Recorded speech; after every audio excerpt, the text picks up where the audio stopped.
Menteri termiskin di Kabinet Jokowi, Teten Mastuki, biasa hemat sampai pilih buat celana sendiri daripada beli.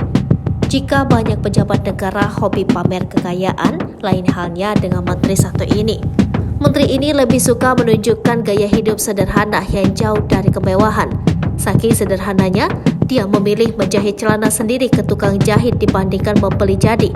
Bahkan menteri ini dijuluki sebagai menteri termiskin di Kabinet Jokowi Indonesia Maju. Mengutip Kompas, ternyata Menteri Koperasi dan Usaha Kecil Menengah Teten Mastuki. Ada wawancara yang dilakukan membahas gaya hidup Teten Mastuki. Ternyata kesehariannya Menteri Teten Mastuki mempercayai sebuah prinsip yang membuatnya hidup tanpa foya-foya. Dalam wawancara khusus pada Senin 20 Maret 2023, Kompas mengulik harga outfit yang dikenakan Teten Mastuki sehari-hari.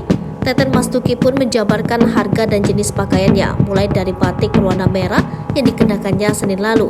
Kemudian Teten Mastuki mengaku celana hitam yang dikenakannya merupakan hasil menjahit, bukan beli jadi. Model yang dikeluarkan Teten untuk menjahit celana bahan itu sekitar Rp500.000. Teten Mastuki juga merupakan menteri yang menghargai produk dalam negeri. Selain itu, Teten Mastuki juga memperlihatkan sepatu kulit berwarna hitam buatan produsen dari Bandung, Jawa Barat bermerek Fortuna Shoes. Ia mengatakan harga sepatu Fortuna yang ia kenakan sekitar Rp2 juta. Dalam kesempatan itu, ia menghimbau masyarakat menghargai produk asli Indonesia yang kualitasnya tak kalah dari produk luar negeri. Kebiasaannya menghargai buatan dalam negeri dan menciptakan sendiri pakaian yang berguna sehari-hari itu menjadikan Teten Mastuki hidup hemat.